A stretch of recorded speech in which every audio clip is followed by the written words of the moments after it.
Welcome. It's Domain Dave from CheapWineFighter.com. A little bit late this time. We've been having server problems, not even our own website server problems, somebody else's. But it's put us back a couple of days. But here we are, ready to go and rested, I guess.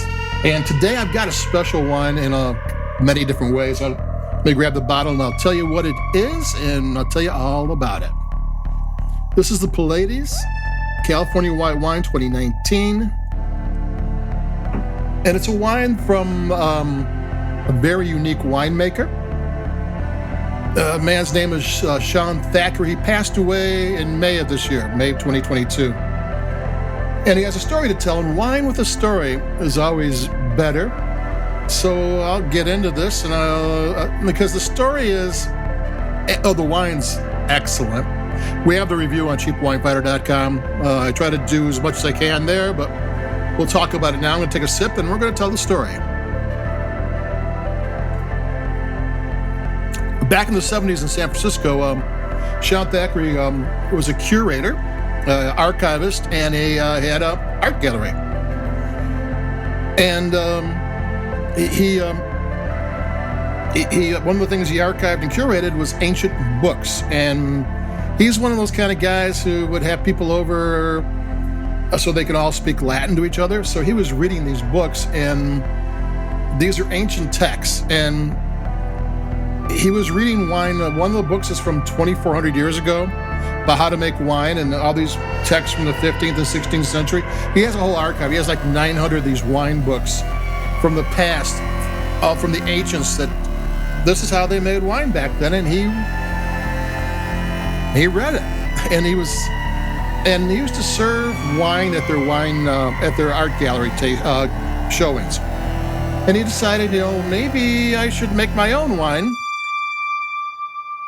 because it's cheaper that way, and I'm kind of interested in that. I might want to do it, and he did, and it worked pretty good. And he mentioned to a friend of his who was well connected in the California wine industry, and he liked it. I mean, this is the first time he made wine ever. And he said, let's send a couple bottles to a buddy I have on the East Coast who happened to be Robert Parker Jr. He's the dean of wine critics. He's the reason why 90 Point Wines, he gave every wine a point. I mean, that's why. And he's kind of the guy who helped the wine boom, where people started drinking wine like crazy. Where before they couldn't get rid of Sauvignon Blanc, they had to call it Fumé Blanc, and no one knew what Pinot Grigio was. Nowadays, all that's gone. So I sent it to Robert Parker, and Robert Parker liked it and wrote about it.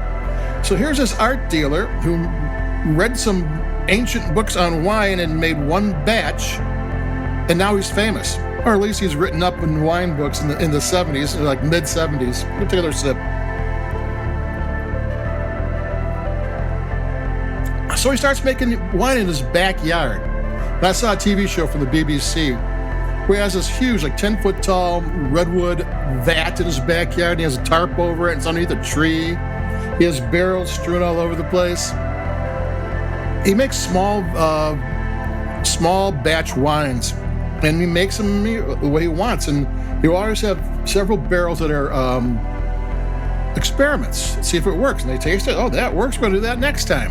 And he's been doing it, he had been doing it for 45 years.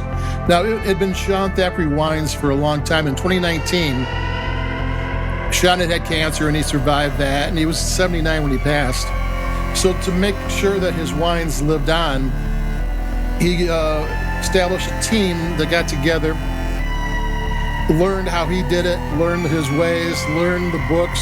I have links to his website where he donated his books to to some place where people can read them, and it's a really interesting story. So he's making wine based on ancient ways, and if you look at the biographies of most winemakers, everybody went to UC Davis campus, which is they have a very good wine program at University of California's Davis location. Everybody went there. Everybody learned the same methods.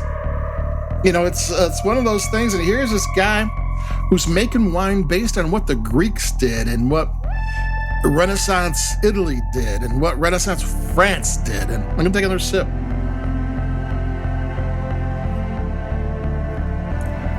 And he did, and I was aware of his wines for a long time. There was a really kind of cool wine bar in town that closed down a while back that would have his wines on tap, by the glass. I used to like to go there, and he used to do red wines mostly. The Pleiades red wine, he named his wines after the constellations. This is like a $25 list. I found it for $20. It has this white wine. It's new. I think it's only 2019. They have a white wine. They have a Sauvignon Blanc, another white wine, but this is a blend. And they have a rosé, and then the classics that they do, because they're trying to make this a going concern. And you need a rosé nowadays. You need a Sauvignon Blanc nowadays. And the white wines for this Pleiades white wine, he always gets his grapes from single sources. So, and I think he named off 4 kind of Bordeaux in there, Sauvignon Blanc, a Viognier, or a Marsanne, or Roussanne, I forget which one. And he said, just to name a couple. So there might be 10, 12 grapes in here, but each of the single varietals came from a single vineyard that vineyard is known for these grapes. So this is high-end stuff made in a very weird way. Well, not so much weird, but different than everybody else. And that's kind of the really kind of cool thing about it. This is not like anybody else's wines. These are unique wines.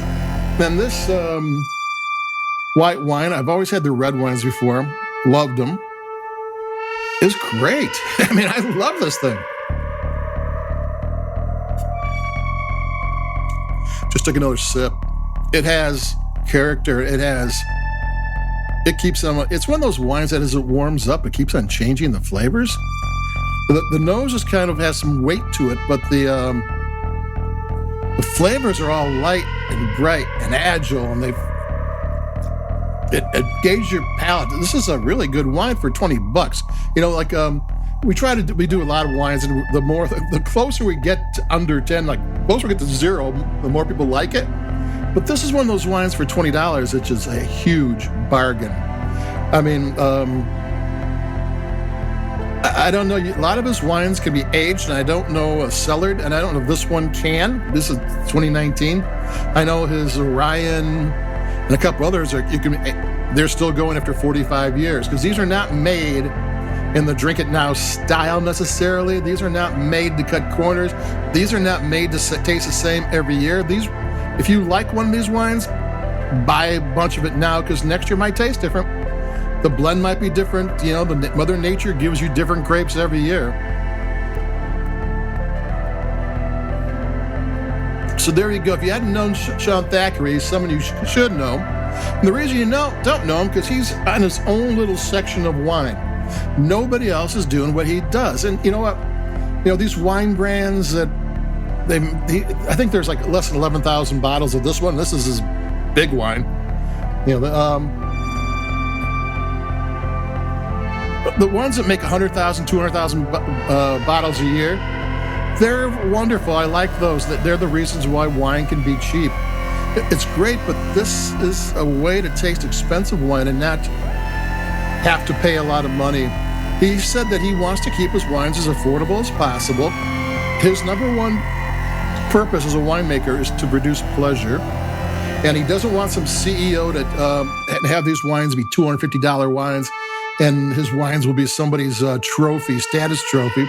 He wants to put his wines in the hands of people who appreciate wine. And he passed on. We'll pour a little bit out for Sean Thackery.